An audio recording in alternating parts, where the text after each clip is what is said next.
देखिए भारत एक लोकतांत्रिक देश है, हमें अपनी जरूरतों के लिए हमने अपनी सरकार चुनी है। तो एक प्लान तरीके से इन्होंने कहा कि शिक्षा बहुत जरूरी है, क्योंकि उन्हें पता था कि शिक्षा अगर देंगे तो 25 साल लगेगा उसको नर्सरी केजी मैट्रिक इंटर कराओ, फिर ग्रेजुएशन कराओ, फिर कंपटीशन दो, नौकरी दो, 25 साल। तो 25 साल शांत रहेगा, शांति से कहो इसको टॉनिक पिलाओ, शिक्षा जरूरी, फाइनेंस जरूरी है, फाइनेंस समझ में आ गया कि नहीं आ गया? फाइनेंस जरूरी है। फाइनेंस से आप कहीं पे भी कोई साम्राज्य खड़ा कर सकते हैं। उसे सस्टेन करने के लिए शिक्षा जिंदगी भर है। पढ़ाई का एक उम्र होता है 20-22 साल तक में आप अपनी पूरी मेन जो स्ट्रीम एकेडमिक स्कूल कॉलेज की पढ़ाई होती है उसे खत्म कर चुके होते हैं। उसके बाद वो टोटल फोकस करता है फाइनेंस पे। तो जापान के लोगों के पास पैसे ज्यादा हैं, पर गया बेवकूफ बना। सबसे जरूरी क्या है? फाइनेंस। एक हमको इस बात से बहुत एलर्जी है कि आपने ग्रेजुएशन करा के एक बच्चों से जिंदगी का सबसे बहुमूल्य चीज छीन लिया और ग्रेजुएशन का सर्टिफिकेट पे तुम कुछ नहीं कर पाओगे। तुम उस सर्टिफिकेट के दम पे कुछ करके दिखा दो। तुम अभी भी बस तुम्हें बैठने की एलिजिबिलिटी दे देगा कि तुम इस एग्जाम में बैठ सकते हो, तुम्हें कुछ देने वाला नहीं है। तुम ग्रेजुएशन का सर्टिफिकेट लेना बीए का, अब भर नोएडा, गाजियाबाद, दिल्ली, गुड़गांव घूमते रहना, हमको जॉब चाहिए। बीए के बाद इंटर का बीए क्या मतलब बन रहा है? जापान ने इन सारी चीजों को समझा है। Norway, Sweden, Finland, Iceland, Denmark, दुनिया के 5 सबसे खुशहाल देश जहां वो निशान नहीं है, एक भी गरीबी नहीं है। तुम अगर एक महीने बेरोजगार हो जाते हो तो तुम्हें 2.5 लाख रुपया महीना सरकार देती है, क्योंकि वहाँ सैलरी 5 लाख देते हैं सब। समझ गया? कौन लेगा 2.5 लाख रुपया आराम से?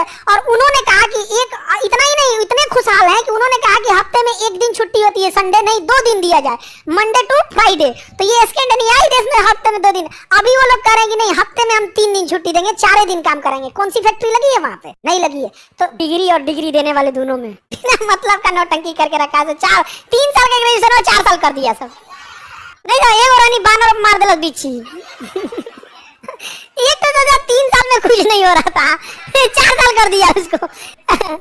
आओ पे ना सेमेस्टर कर दिया। इस सेमेस्टर से सबसे ज्यादा फायदा जानते हो किसको होगा? जो कॉलेज नकल कराते हैं उनको। पहले वो नकल कराने का 4000 रुपया सुविधा शुल्क साल में 1 बार लेते थे, अब सेमेस्टर वाइज हो गया, अब साल में कितनी बार लेंगे? 2 बार। यानी पूरे ग्रेजुएशन में पहले जहाँ 3 बार लेते थे, अब 4 साल का ग्रेजुएशन सेमेस्टर वाइज होने के बाद 8 बार।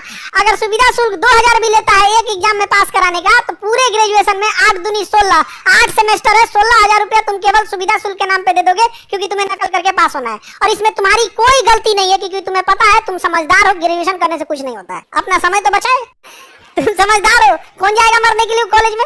कोई मतलब का नहीं। और यहाँ ये सबने एकदम बेहतरीन काम किया। सबसे जरूरी चीज अपने दिमाग में बैठा कर रख देना, पूंजी होती है। क्या होती है? पूंजी सबसे जरूरी। अगर आपके पास पूंजी है सब कुछ कर सकते हो। अंगूठा छाप इंसान जो दूध दूता था, उसके बाद पूंजी आया, खटाक से स्टेटस बदल गया, स्टैंडर्ड बदल गया कि नहीं? और उसको लोग कहेंगे कि गाँव के लोगों के पास उतना रेस्पेक्ट नहीं है। ये नहीं बाबू, पैसे ने कमर तोड़ दिया हिंदुस्तान का, और अमीरों के लिए चीजें अलग हो गई, गरीबों के लिए अलग हो गया। तो बेवकूफ बनाते हैं सब तुम लोग को, और हम सब बेवकूफ बन रहे होते हैं। ऐसा कोई जरूरत नहीं है। यहाँ पे प्राइम फोकस ऑफ एजुकेशन होना चाहिए कि हम अपना कैपिटल कैसे ले आ सकते हैं। अगर कैपिटल आ गया तो आपके अंदर 10 लोगों को रोजगार देने लोगों, समझ आ गया कि नहीं आ गया? उसके आराम से जाएगा। जापान ने यही सब किया। आज हम लोग को बुलेट ट्रेन दे रहा है कि शिक्षा का उद्देश्य संस्कार विकसित करना है। माँ बाप संस्कार सिखा के भेजे हैं। कौन तुम लोग का किताब में सिलेबस है संस्कार का? तो नहीं बताओ। अगर संस्कार माँ बाप नहीं सिखा के भेजते तो 500,000 क्लासरूम को संभालने वाला एक अकेला शिक्षक नहीं संभाल सकता। ये किसके बदौलत? संस्कार। भाषण देता है सब यहाँ। जापान को टेक्नोलॉजी अपनाई है वहाँ पे। पैसा अगर नहीं, कैपिटल नहीं आ सका तो हम आग लगा देंगे डिग्री और डिग्री देने वाले दोनों में। एजुकेशन सिस्टम अलग है। इनके एजुकेशन में, इनके स्कूल में मिड डे मील का खाना 5 स्टार होटल का होता है। जापान में मिड डे मील का खाना कैसा होता है? 5 स्टार होटल है। हम लोग का छिपकली गिरा लाती खिचड़ी। तो जापान का बात अलग है, यहाँ पे डेवलप है। और जब शिक्षा मंत्री क्या करेंगे? एजुकेशन जब भी चेंज करेगा तो टीचर करेगा, सब जो स्कूल में पढ़ा रहा है, और जो बच्चे करेंगे उसके सिवा कोई नहीं करेगा। शिक्षा मंत्री बैठ के करेंगे। पता नहीं है शिक्षा मंत्री के एसी से बाहर निकले तो पता चलता है सरकारी स्कूल टपक रहा है पानी। चेंज कर पाएगा जी?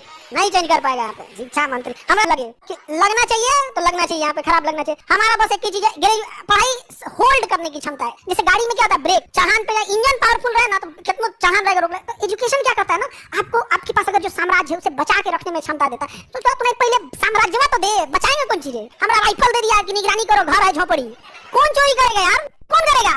शिक्षा लो, ग्रेजुएट बनो। तुम अच्छा देखो, कौन सा धीरूभाई अंबानी MBA किए हैं, कौन सा ऑफिस टाटा संभालते थे और अंबानी संभालते थे? कोई नहीं संभालते। वर्क है, ऐसा थोड़ी